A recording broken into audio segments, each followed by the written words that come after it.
ನಮಗೆ ಕೇಂದ್ರ ಸರ್ಕಾರದಿಂದ ಆಗ್ತಾ ಇರೋದು ಅನ್ಯಾಯದ ಬಗ್ಗೆ ಮಾತಾಡಿದ್ರ, ತೆರಿಗೆ ಬಗ್ಗೆ ಮಾತಾಡಿದ್ರ, ರೈತರಿಗೆ ಏನು ಅನ್ಯಾಯ ಕೇಂದ್ರ ಸರ್ಕಾರದಿಂದ ಆಗ್ತಾ ಇದೆ ಅದ್ರ ಬಗ್ಗೆ ಮಾತಾಡ್ತಾರ? ಅವರಿಗೆ ಅಸ್ತಿತ್ವವನ್ನು ಉಳಿಸ್ಕೊಳ್ಳಿಕ್ಕೆ, ಕುರ್ಚಿಯನ್ನು ಉಳಿಸ್ಕೊಳ್ಳಿಕ್ಕೆ RSSನ ಮನವೊಲೈಕೆಗೆ ಇವತ್ತು ಅದು ಮಾಡ್ತಾ ಇರೋದು. ಸ್ವಲ್ಪ ನಾಚಿಕೆ ಇದೆಯಾ ಇವರಿಗೆ? ಇವರು ಏನೋ ಬಹಳ ದೊಡ್ಡ ದೇಶ ಪ್ರೇಮಿ ಅಂತಾರಲ್ಲ, ಯಾಕಪ್ಪ ಇಂಡಿಯಾ ಈಗ ಪಹಲ್ಗಾಮ್ ಟೆರರ್ ಅಟ್ಯಾಕ್ ಆದಮೇಲೆ ಇವರು ಯಾಕೆ ಇಂಡಿಯಾ ಪಾಕಿಸ್ತಾನ ಮ್ಯಾಚ್ ಆಡ್ತಾ ಇದ್ದಾರೆ? ಏನಾದರೂ ಅದಕ್ಕೆ ಪಹಲ್ಗಾಮ್ ಅಟ್ಯಾಕ್ ಬಗ್ಗೆ ಸಮಾಧಾನ ಅಂತ ಉತ್ತರ ಸಿಗ್ತಾ ನಮ್ಗೆ ಎಲ್ಲಿಗಾನ? ಅದ್ರ ಬಗ್ಗೆ ಯಾಕೆ ಕೋರ್ಟಿಗೆ ಹೋಗಲ್ಲ ಇವರು? ಅದರಿಂದ ನಮ್ಮ ದೇಶದವರಿಗೆ ಧಕ್ಕೆ ಆಗ್ತಾ ಇಲ್ವಾ?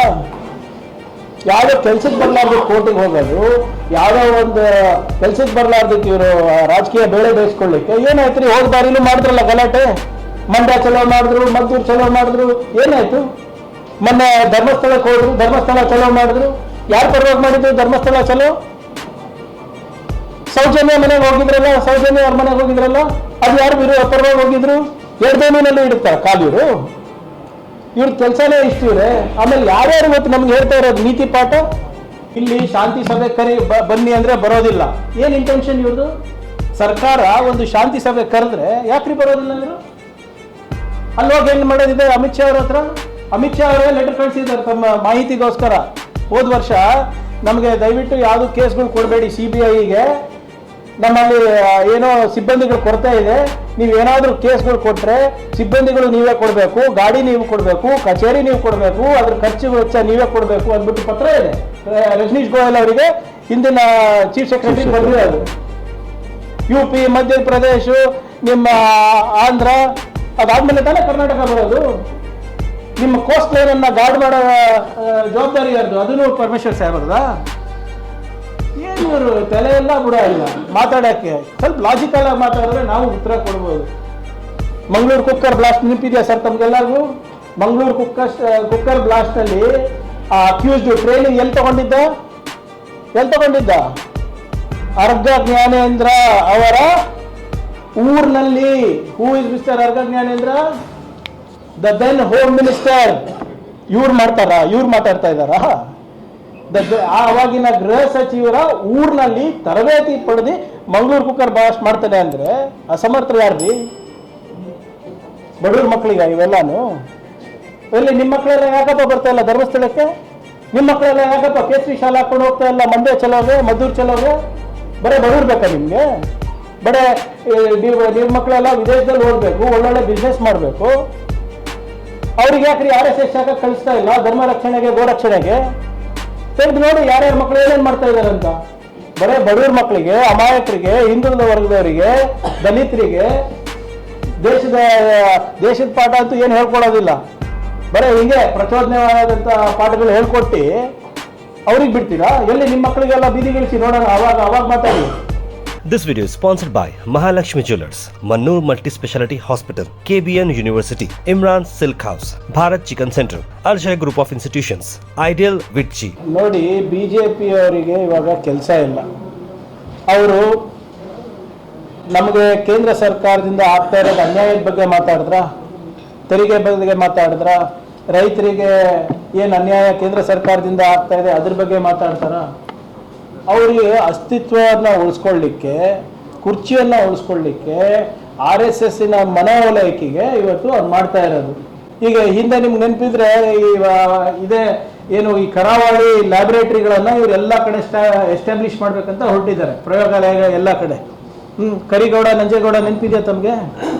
ಹೋದ ಬಾರಿ ಏನು ಈ ಬಾವುಟದ ಬಗ್ಗೆ ನೆನಪಿದೆಯಾ ತಮಗೆ? ಇವ್ರ ಕೆಲಸನೇ ಇದು. ಇನ್ನು ತನಿಖೆ ನಡೀತಾ ಇದೆ, 20-30 ಜನಕ್ಕೆ ನಾವು ಬಂಧನ ಮಾಡಿದ್ದೀವಿ. ಇನ್ನೇನು ಬೇಕಂತ ಇವರಿಗೆ? ಶಾಂತಿ ಸಭೆಗೂ ಕೂಡ ಬಂದಿಲ್ಲ ಇವರು. ಸ್ವಲ್ಪ ನಾಚಿಕೆ ಇದೆಯಾ ಇವರಿಗೆ? ಇವರು ಏನೋ ಬಹಳ ದೊಡ್ಡ ದೇಶ ಪ್ರೇಮಿ ಅಂತಾರಲ್ಲ, ಯಾಕಪ್ಪ ಇಂಡಿಯಾ ಈಗ ಪಹಲ್ಗಾಮ್ ಟೆರರ್ ಅಟ್ಯಾಕ್ ಆದಮೇಲೆ ಇವರು ಯಾಕೆ ಇಂಡಿಯಾ ಪಾಕಿಸ್ತಾನ ಮ್ಯಾಚ್ ಆಡ್ತಾ ಇದ್ದಾರೆ? ಏನಾದರೂ ಅದಕ್ಕೆ ಪಹಲ್ಗಾಮ್ ಅಟ್ಯಾಕ್ ಬಗ್ಗೆ ಸಮಾಧಾನ ಅಂತ ಉತ್ತರ ಸಿಗ್ತಾ ನಮ್ಗೆ ಎಲ್ಲಿಗಾನ? ಅದ್ರ ಬಗ್ಗೆ ಯಾಕೆ ಕೋರ್ಟಿಗೆ ಹೋಗಲ್ಲ ಇವರು? ಅದರಿಂದ ನಮ್ಮ ದೇಶದವರಿಗೆ ಧಕ್ಕೆ ಆಗ್ತಾ ಇಲ್ವಾ? ಯಾವುದೋ ಕೆಲ್ಸಕ್ಕೆ ಬರಲಾರ್ದು ಕೋರ್ಟಿಗೆ ಹೋಗೋದು, ಯಾವುದೋ ಒಂದು ಕೆಲ್ಸಕ್ಕೆ ಬರಲಾರ್ದಕ್ಕೆ ಇವರು ರಾಜಕೀಯ ಬೇಳೆ ಬೇಯಿಸ್ಕೊಳ್ಳಿಕ್ಕೆ ಏನಾಯ್ತು ರೀ? ಹೋದ ಬಾರಿನೂ ಮಾಡಿದ್ರಲ್ಲ ಗಲಾಟೆ, ಮಂಡ್ಯ ಚಲೋ ಮಾಡಿದ್ರು, ಮದ್ದೂರು ಚಲೋ ಮಾಡಿದ್ರು, ಏನಾಯ್ತು? ಮೊನ್ನೆ ಧರ್ಮಸ್ಥಳಕ್ಕೆ ಹೋದ್ರು, ಧರ್ಮಸ್ಥಳ ಚಲೋ ಮಾಡಿದ್ರು. ಯಾರ ಪರವಾಗಿ ಮಾಡಿದ್ರು ಧರ್ಮಸ್ಥಳ ಚಲೋ? ಧರ್ಮಾಧಿಕಾರಿಗಳು ಪರವಾಗಿ ಮಾಡಿದ್ರು. ಸೌಜನ್ಯ ಮನೆಗೆ ಹೋಗಿದ್ರಲ್ಲ, ಸೌಜನ್ಯ ಅವ್ರ ಮನೆಗೆ ಹೋಗಿದ್ರಲ್ಲ, ಅದು ಯಾರು ಪರವಾಗಿ ಹೋಗಿದ್ರು? ಎರಡೇನಲ್ಲೂ ಇಡುತ್ತಾರೆ ಕಾಲು ಇವ್ರ ಕೆಲಸನೇ ಇಷ್ಟು ಇವ್ರೆ. ಆಮೇಲೆ ಯಾರ್ಯಾರು ಇವತ್ತು ನಮ್ಗೆ ಹೇಳ್ತಾ ಇರೋದು ನೀತಿ ಪಾಠ? ಯಾರು ಬೋಗಸ್ ಸ್ಟ್ಯಾಚ್ಯೂ ಕಟ್ಟಿದವರ, ಪರಶುರಾಮ್ ಸ್ಟ್ಯಾಚ್ಯೂ ಕಟ್ಟಿದವ್ರು, ಅವ್ರು ನಮ್ಗೆ ನೀತಿ ಪಾಠ ಹೇಳ್ತಾ ಇದಾರೆ ಇವತ್ತು.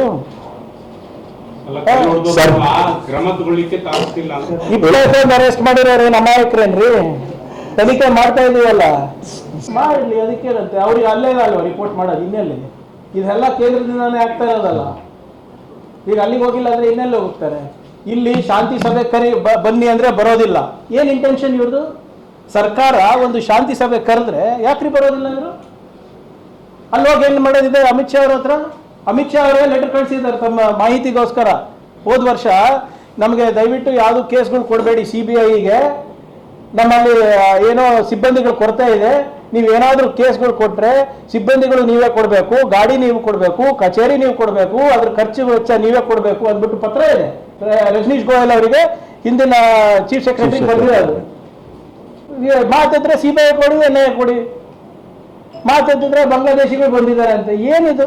ಬಾಂಗ್ಲಾದೇಶಿಗಳು ಕರ್ನಾಟಕಕ್ಕೆ ಬೆಂಗಳೂರಿಗೆ ಬರ್ಬೇಕಂದ್ರೆ ಎಲ್ಲಿಂದ ಬರ್ತಾರ್ರಿ? ಏರ್ ಡ್ರಾಪ್ ಆಗ್ತಾರ? ಗಡಿ ಕಾಯೋದು ಜವಾಬ್ದಾರಿ ಯಾರ್ದು? ಪರಮೇಶ್ವರ್ ಸಾಹೇಬ್ರದ? ಎಲ್ಲ BJP ರೂಲ್ಡ್ ಸ್ಟೇಟ್ಸ್ ಇಂದ ಬರ್ತಾ ಇದಾರಲ್ಲ.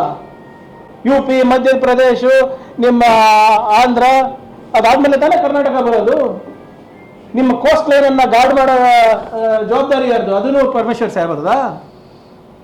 ಏನು ಇವರು ತಲೆ ಎಲ್ಲ ಬುಡ ಇಲ್ಲ ಮಾತಾಡಕ್ಕೆ. ಸ್ವಲ್ಪ ಲಾಜಿಕಲ್ ಆಗಿ ಮಾತಾಡಿದ್ರೆ ನಾವು ಉತ್ತರ ಕೊಡ್ಬೋದು. ಹೋಗಿ ಅಮಿತ್ ಶಾ ಅವ್ರಿಗೆ ಭೇಟಿ ಆದ್ರೆ ಆಗ್ತಾರೆ. ನಾಳೆ ಈ ಆಶ್ಚರ್ಯ, ನನಗೇನು ಆಶ್ಚರ್ಯ ಇಲ್ಲ. ಇವತ್ತು ಅಮಿತ್ ಶಾ ಹತ್ರ ಹೋಗಿದ್ದಾರೆ, ನಾಳೆ ಮೋಹನ್ ಭಾಗವತ್ ಅವ್ರ ಹತ್ರನೂ ಹೋಗ್ತಾರೆ. ಏನು ಅದ್ರಲ್ಲಿ ಏನು ಆಶ್ಚರ್ಯ ಪಡೋದಿಲ್ಲ. ಎಲ್ಲ ಹೋಗಿ ಅಳ್ಬೇಕಲ್ಲ. ಅವರಿಂದ ಏನ್ ಸರ್ಟಿಫಿಕೇಟ್ ತಗೊಂಡೋಗಿದೆ ನಾವು? ಮಂಗಳೂರು ಕುಕ್ಕರ್ ಬ್ಲಾಸ್ಟ್ ನೆನಪಿದೆಯಾ ಸರ್ ತಮ್ಗೆಲ್ಲರಿಗೂ? ಮಂಗಳೂರು ಕುಕ್ಕರ್ ಬ್ಲಾಸ್ಟ್ ನಲ್ಲಿ ಅಕ್ಯೂಸ್ಡ್ ಟ್ರೈನಿಂಗ್ ಎಲ್ಲಿ ತಗೊಂಡಿದ್ದ? ಅರ್ಘ ಜ್ಞಾನೇಂದ್ರ ಅವರ ಊರಿನಲ್ಲಿ. Who is mister Araga Jnanendra? The then home minister. ಇವ್ರು ಮಾತಾಡ್ತಾ ಇದ್ದಾರ? ಆವಾಗಿನ ಗೃಹ ಸಚಿವರ ಊರಿನಲ್ಲಿ ತರಬೇತಿ ಪಡೆದು ಮಂಗಳೂರು ಕುಕ್ಕರ್ ಬ್ಲಾಸ್ಟ್ ಮಾಡ್ತಾನೆ ಅಂದ್ರೆ ಅಸಮರ್ಥರು ಯಾರ್ರಿ? ನೋಡಿ, ಯಾವುದೇ ಖಾಸಗಿ ಶಾಲೆನಲ್ಲಿ ಅವರು ಮಾಡಿದ್ರೆ ನಮ್ಮ ನಿಯಂತ್ರಣ ಇಲ್ಲ ಅದಕ್ಕೆ. ಅದು ಏನಾದರೂ ಅವರು ಆಸ್ ಲಾಂಗ್ ಆಸ್ ಅದೇನು ಅನ್ಕಾನ್ಸ್ಟಿಟ್ಯೂಷನಲ್ ಇಲ್ಲ, ಕಾನೂನು ವಿರುದ್ಧ ಆಗಿಲ್ಲ, ಅವ್ರು ಏನಾದರೂ ಮಾಡ್ಕೊಳ್ಳಿ ಪ್ರಚಾರ. ಆದರೆ ಕಾನೂನನ್ನು ಕೈಗೆ ತಗೊಳ್ಳುವಂಥ ಪಾಠಗಳು ಇಲ್ಲೆಲ್ಲಾದರೂ ನಡೀತಾ ಇದೆ, ಅದಕ್ಕೆ ವಿರುದ್ಧ ಸರ್ಕಾರ ಕ್ರಮ ತಗೊಂಡು.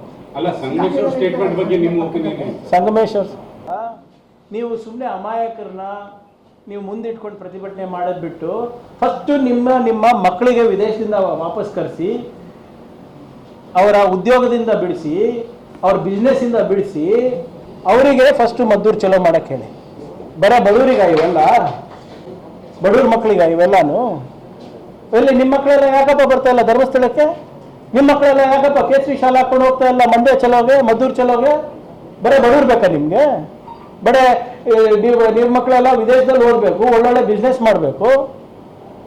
ಅವ್ರಿಗೆ ಯಾಕ್ರಿ RSS ಶಾಖ ಕಳಿಸ್ತಾ ಇಲ್ಲ ಧರ್ಮ ರಕ್ಷಣೆಗೆ, ಗೋರಕ್ಷಣೆಗೆ? ತೆಗೆದು ನೋಡಿ ಯಾರ್ಯಾರ ಮಕ್ಕಳು ಏನೇನು ಮಾಡ್ತಾ ಇದ್ದಾರೆ ಅಂತ. ಬರೇ ಬಡವ್ರ ಮಕ್ಕಳಿಗೆ, ಅಮಾಯಕರಿಗೆ, ಹಿಂದುಳಿದ ವರ್ಗದವರಿಗೆ, ದಲಿತರಿಗೆ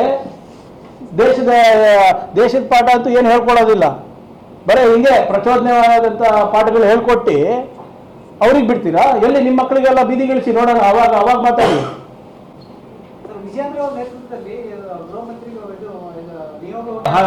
18 ಇಲಾಖೆ ಪೈಕಿ ನಾವೇನು ನಮ್ಮ ಸಬ್ ಕಮಿಟಿ ಮುಖಾಂತರ ನಾವು ವಿವರಣೆ ಕೇಳಿದ್ದೀವಿ. 12 ಬಂದಿದೆ. ಬಹುಶಃ ಸೆಪ್ಟೆಂಬರ್ ಕೊನೆ ವಾರದಲ್ಲಿ ಆ ಎಲ್ಲ 18 ಇಲಾಖೆಗಳಿಗೆ ಕರೆಸಿ ನಾವು ಸಬ್ ಕಮಿಟಿ ಮೀಟಿಂಗ್ ನಾವು ಮಾಡ್ತಾ ಇದ್ದೀವಿ. ಏನೇನು ವೇಕೆನ್ಸಿಗಳಿದೆ, ಎಷ್ಟು ಮಾಡಿದ್ದೀರಾ, ಏನಿಲ್ಲ ಅಂತ. ಮತ್ತು ನಮ್ಗೆ ಗೊತ್ತಿರೋ ಹಾಗೆ ಇದು ಒಳ ಮೀಸಲಾತಿ ಬಂದಿರೋದ್ರಿಂದ ಸ್ವಲ್ಪ ಸ್ಟಾಪ್ ಆಗಿತ್ತು. ಇವಾಗ ಅದು ಕ್ಲಾರಿಟಿ ನೀಡಿರೋದ್ರಿಂದ ಕ್ಯಾಬಿನೆಟ್ ಸಬ್ ಕಮಿಟಿನಲ್ಲಿ ಅದನ್ನು ಚರ್ಚೆ ಮಾಡಿ ತಮಗೆ ವರದಿ ಸಲ್ಲಿಸ್ತೀವಿ. ಇಲ್ಲ ಅದು ನಾನು ಹೇಳ್ದಂಗೆ ತಾಂತ್ರಿಕವಾಗಿ ಅದು ಒಂದೇ ಸೀಮಿತ ಇಡಬೇಕು. ಅದು ಈಗ ಅವ್ರ ಜೊತೆ ನಾನು ಚರ್ಚೆ ಮಾಡಿದ್ದೀನಿ. ಔಟ್ಸೋರ್ಸ್ ಸಿಬ್ಬಂದಿಗಳು ಜಾಬ್ ಕೊಟ್ಟರೆ ಹೆಂಗೆ ಅಂತ ಸರ್? ಎಲ್ಲ ಕಡೆ ಕೂಡ ಔಟ್ಸೋರ್ಸ್ ಸಿಬ್ಬಂದಿ ಬೇಸ್ಡ್ ಆನ್ ಡೆಸಿಗ್ನೇಷನ್ ಇರ್ತದೆ, ಅದನ್ನಾನು ಕೂಡ ಪರಿಷ್ಕರಣೆ ಮಾಡ್ಬೋದು. I will check on that.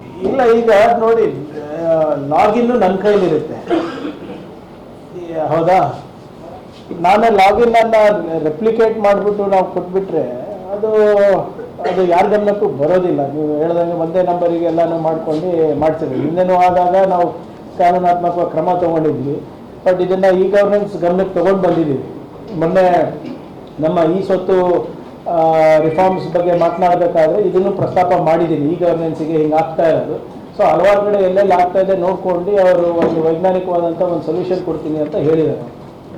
ಈಗ ಅದು ಬಿಟ್ಟರೆ ಮತ್ತೆ ಸೇಮ್ ಜೀವಂಗಿ ಪುರಸಭೆಯಲ್ಲೂ ಕೂಡ ಇದಾಗಿದೆ. 88 ಜನದ ಮೇಲೆ ಎಫ್ಐಆರ್ ಆಗಿರುವಂಥದ್ದು. ಜೀವಂಗಿ ಪುರಸಭೆಯಿಂದ ಒಂದು ಎಫ್ಐಆರ್ ಆಗಿರುತ್ತದೆ, ಖಾತಾ ತಿದ್ದುಪಡಿ ಆಗಿರುವಂಥದ್ದು.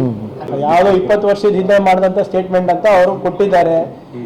ನನ್ನ ಈಗ BJP ಅವರು ಸಂಗಮೇಶ್ ಅವರ ಸ್ಟೇಟ್ಮೆಂಟ್ ಕೇಳೋದು ಬಿಟ್ಟು ದೇವೇಗೌಡರು ಕೂಡ ಇದೇ ಸ್ಟೇಟ್ಮೆಂಟ್ ಮಾಡಿದ್ರಲ್ಲ, ಅದರ ಅಭಿಪ್ರಾಯ ಏನಂತೆ?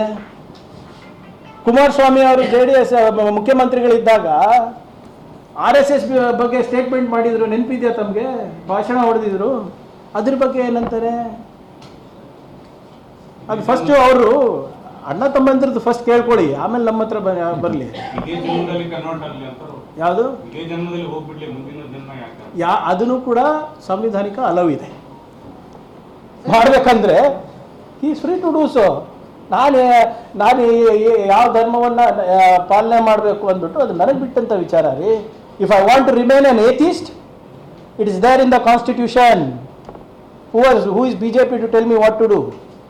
ಇವ್ರಿಗೂ ನೀವು ಕನ್ವರ್ಷನ್ ಬಗ್ಗೆ ಹೇಳ್ತಾ ಇದ್ರಲ್ಲ, ಚೀನಾ ರಾಮು ಅಂತ ಒಬ್ರು ಇದ್ದಾರೆ, ಗೊತ್ತಾ BJPನಲ್ಲಿ? ಗೊತ್ತಾ ಸರ್? ಅವರು ಕನ್ವರ್ಷನ್ ಬಗ್ಗೆ ಒಂದು ಭಾಳ ಚೆನ್ನಾಗಿ ಹೇಳಿದರು. ತಮ್ಗೆ ನೆನಪೋಗಿದೆ ಅನಿಸುತ್ತೆ. ಅದು ಸ್ವಲ್ಪ ಗೂಗಲ್ ಮಾಡಿ ನೋಡ್ಕೊಳ್ಳಿ. ಚೀನಾ ರಾಮು ಅವರು ಯಾರ ಬಗ್ಗೆ ಇವರು ದಲಿತ ಮುಖಂಡರಾಗಕ್ಕೆ ಯೋಗ್ಯರಲ್ಲ, ಇವರು ಕನ್ವರ್ಟ್ ಆಗಿದ್ದಾರೆ ಅಂತ ಹೇಳಿದ್ದನ್ನು ತಾವು ನೋಡ್ಬಿಡಿ. This video is sponsored by Mahalakshmi Jewelers, Mannur Multi Speciality Hospital, KBN University, Imran Silk House, Bharat Chicken Center, Al Shaykh Group of Institutions, Ideal Vitchi,